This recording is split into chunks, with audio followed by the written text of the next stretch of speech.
Reflection. Today's readings speak powerfully about God's faithful love and the tragedy of a heart that slowly drifts away from Him. At the same time, they offer hope, reminding us that the Lord never stops calling His children back into a loving relationship with Himself. In the first reading from the book of Jeremiah, God speaks with remarkable tenderness. He recalls the early days of Israel's relationship with Him, saying, "I remember the devotion of your youth, how you loved me as a bride." These words reveal the heart of a God who does not forget love. He remembers the joy of His people's first response to Him, when they trusted Him enough to follow Him through the wilderness. Their relationship was marked by confidence, gratitude, and dependence upon His providence. Yet as time passed, something changed. The people gradually forgot the one who had rescued them. Instead of remaining faithful to the God who had brought them out of slavery, they turned toward false gods and empty promises. The priests no longer sought the Lord. The leaders ignored His guidance. Even the prophets began speaking words that did not come from God. The Lord expresses His sorrow in one of the most striking verses of the Old Testament. "My people have committed two evils. They have forsaken me, the source of living water. They have dug for themselves cisterns, cracked cisterns that can hold no water." What a beautiful and heartbreaking image. God is the fountain of living water, pure, abundant, and life-giving. Yet His people chose to abandon this endless source of life in exchange for broken cisterns that could never satisfy their thirst. Is this not also a temptation for us? How often do we search for lasting happiness in temporary things? We seek security in money, approval from others, success, comfort, entertainment, or personal achievements. While these things may have their proper place, none of them can satisfy the deepest thirst of the human heart. Whenever we place something above God, we begin drinking from broken cisterns. We discover that what promised happiness eventually leaves us empty. Only Christ, the living water, can fill the deepest desires of our souls.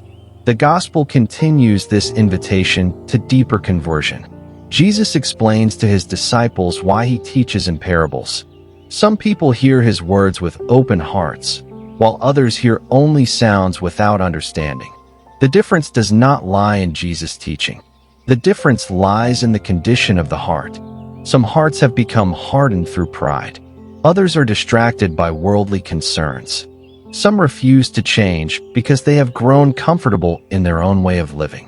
But those who approach Jesus with humility receive the grace to understand. Our Lord then tells His disciples, "Blessed are your eyes, because they see, and your ears, because they hear." What a privilege it is to know Christ. The prophets longed for the day when the Messiah would come. Kings hoped to witness God's promises fulfilled. Yet the disciples were able to walk beside Him, hear His voice, and witness His saving work. Today, we share in that same blessing.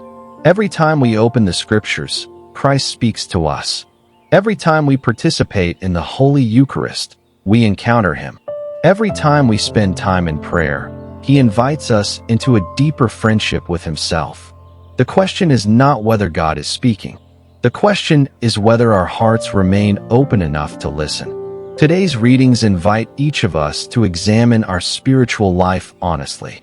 Have I lost the joy of my first love for Christ? Has my prayer become routine rather than a loving conversation with God? Have I begun seeking satisfaction in things that cannot truly fulfill me? Do I listen attentively when God speaks through His Word, or have I allowed distractions to drown out His voice? The beautiful truth is that God never stops calling us back. Jeremiah's message is not one of condemnation, but of invitation. The Lord who remembers Israel's first love also desires to restore it. He remembers the moments when we first trusted Him. He remembers our generous acts of love. He remembers every sincere prayer. And even when we wander, He patiently waits for our return. Perhaps today is an opportunity to renew your first love for Jesus. Spend a little more time in prayer. Open the Scriptures with expectation. Receive the Eucharist with greater devotion. Speak to Him honestly. Allow Him once again to become the source of living water for your soul. May we never exchange the infinite love of God for the temporary comforts of this world.